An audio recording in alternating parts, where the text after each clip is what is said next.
What up, YouTube, internet people, whatever. We're talking about the Switch today. I'm gonna kind of give you guys my 2 cents, what I think of the system. Day one, I get up early. It's launch day. It's the 3rd of March.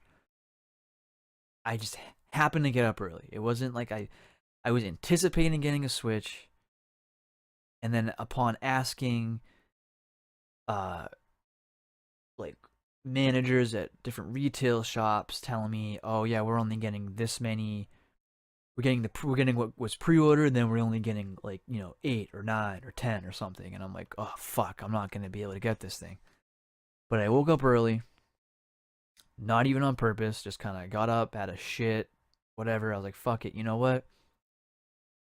I'm gonna head over to Best Buy." I didn't talk to Best Buy, but I know Best Buy is probably gonna get more than like a small GameStop in a shopping mall is gonna get. And I was right. I got there early, was the first one in line, got kind of nervous because they had like a line set up, and I was like, "Oh shit, did they do like a midnight thing?" And I asked one of the employees, and they said they did, but they would check to see if there were more consoles. And that like 2 minutes waiting was kind of like, fuck, did I just come all the way over here in like 30-degree weather to just be told, "Oh yeah, we're sold out"? Luckily, that wasn't the case. So I'm waiting around. It was about 9 o'clock. They opened at 10, so I went back in line about 9:30. There was a couple more people in line at this point, but I already had my ticket, so I was just kind of like, "Hey, oh, what number is yours? Oh, you're number 2. Oh, you're number 3. Oh, I wonder who has number 1." This guy did. So I got my Switch. I immediately called my friend. I'm like, "Bro, you're not gonna believe what happened. I bought a PlayStation 4." And he was like, "You got the Switch?" And I was like, "You damn right." So he came through, and then we immediately went to Target because all I got from Best Buy was Zelda with it, the system itself and Zelda. We went to Target after because they didn't really have anything at Best Buy. They didn't have any accessories I wanted. I didn't really feel like another set of Joy-Cons was necessary. What I wanted was this, and this. But Bomberman. Let me just go it the other way. So that's what I got at Target, and I don't really feel like I need any other games right now. Like, I want Mario Kart, I want Mario Odyssey. I downloaded the Splatoon 2 um like sneak peek thing that hasn't really even started yet. You can just download it, and then when you open it, there's just no, it's not up. But I just preemptively got that. Couple of downloadable games. I Am Setsuna, which is a great JRPG. My first time playing it. A lot like Chrono Trigger. If you haven't played it, check it out. If you've played it, get it on the Switch. Maybe get I might get the physical copy just to have it because I'm that kind of person. So yeah, I Am Setsuna. I also got, what did I get? Blaster Master Zero, which I haven't even played yet, and Metal Slug 3, which so far is the only game on the Switch that I've beaten. Unless there's, I mean, I've only beat one character. I could probably beat it with the other characters. Maybe I can, I don't know. Maybe there's unlockable stuff. I don't know. Metal Slug 3, good game. But I wanted to talk about some of the hardware issues that people have brought to light on the internets, on the Twitter, on the gram, probably on the Facebook. I don't use Facebook. I think it's for old people now. It used to be for kids. Now it's for old people. What are you going to do? So the first thing I want to address is people have been saying that the screen is getting scratched, like right in this black spot. That's still technically the screen, because that's in the dock. There are these, I don't know, I guess I could call them rails. There's like these plastic strips that probably are supposed to guide it, but I don't think they realize that some people are either like gonna slam this thing in there, or they're gonna jiggle around too much. It's pretty like simple. You just, and then the little green light turns on.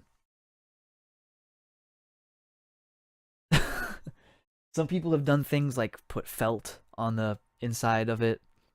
I don't have it with me, but I took a microfiber cloth, I think it was a guitar cloth, and I just draped it over.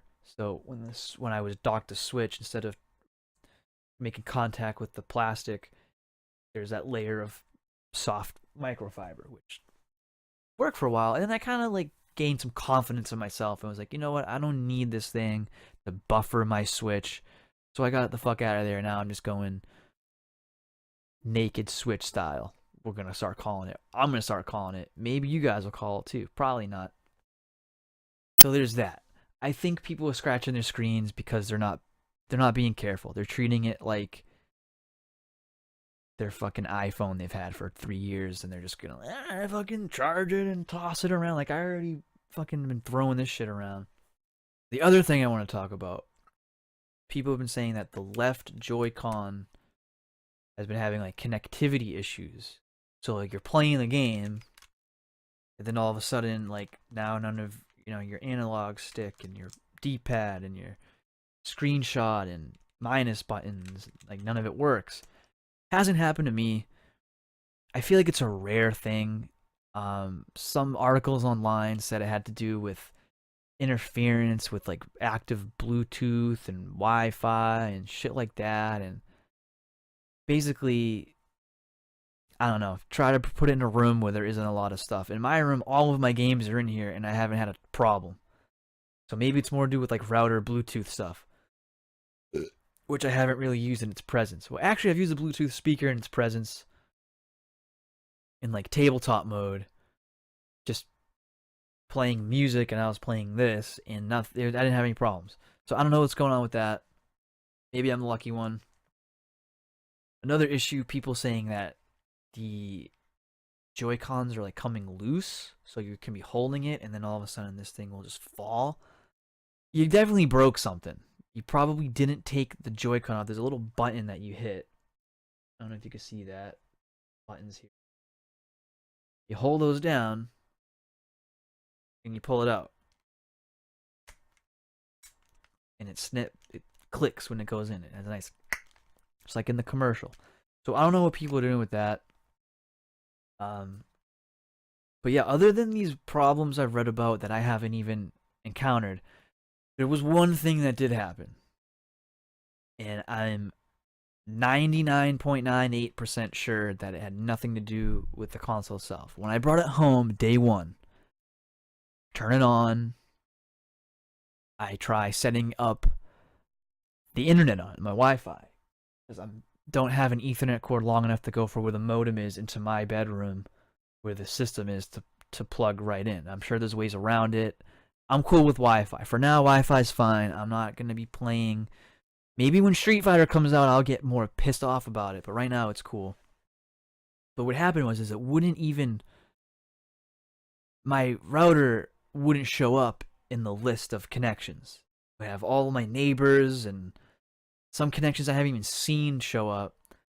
I'm like, oh, maybe because I have a password, I have to manually do it, which I don't know, at the time seemed like a good idea. So I'm trying to put everything in, and I'm like, oh, fuck. What's this mean? What's that mean? And I do it. It doesn't work. It doesn't want to connect. And my friend's with me, and he's like, huh. Well, usually in a case like this, I like to blame the older piece of technology. So let's look at your router. How old is your router? I'm like, dude, this thing is like 10 years old, at least. It's like a Linksys. It's like the Indigo. It looks like a fucking GameCube almost, with two antennas coming out of it. And I'm looking at it. I'm like, okay, should I unplug it? We do that. Nothing. So I'm looking at my phone. I'm like, well, maybe my phone's not even on. Maybe this thing just isn't working today. Look at my phone. My phone is connected. Yeah, I'll show you. Go into settings where it says Wi-Fi, and like right there, like under the checked Wi-Fi, it had like security something. It's something about the security wasn't good. It basically just said up your security. So I'm looking it up. Apparently WEP passwords aren't very secure. So all I had to do was just change the WEP to WPA2 personal password, and then voila. But I was pretty like frustrated. I was like, there's just no reason that this shouldn't be working. Like, My phone works, my 3DS works, my laptop, all of the computers, the Apple TV, everything works on our Wi-Fi. Why is this brand new thing I just brought home not working? But I got it working within probably 20 minutes. Um, did a system update, did everything you need to do. But yeah, that was more so just my out of date router. Um, and that also that day I found out that my internet speed is pretty terrible. I think it's like less than 20 megs up upload download speeds both ways. It's like less than that. So and my friend goes, dude, I'm like surprised that you're even able to stream. And I'm like, dude, I don't know. So yeah, those are kind of my thoughts or my experience. I don't know. Not really a review guy. This is kind of just off the heeze. If you're not sure about buying it, I think try it. See, go somewhere if there's a demo. You know someone who has one, play theirs. It's pretty cool. Just like the fact that you can stop playing whatever you're doing and take it with you. And while you're playing it on your TV, it's charging. So when you do take it with you, you're going to have more battery than what you started with. The downside might be that, I don't know, this like, the kickstand feels kind of cheap. Like, I don't really like to use it. Also doubles as like the SD card cover or micro SD card. And the charge port's on the bottom, which makes sense for when you're docking it, but it's kind of weird. Like, you can't have it really set up on a table unless they come up with like a stand for it, which probably already exists. But yeah, that was just kind of like my experience with it. It so far it's been great. I don't know how many hours I've put into Zelda, probably like 40 to 50. Bomberman, I've probably put only like an hour of gameplay into it, but this was the first game I played on the system. It's pretty fun. So the next video probably gonna be to do with these accessories I got right next to me, but I'm not gonna do that right now. I'm going to probably have to edit the fuck out of this one. So thanks for checking it out. I hope you guys are liking your Switch. If you have one, you're not happy with it, send it my way. I'll be glad to add more Switches to my collection.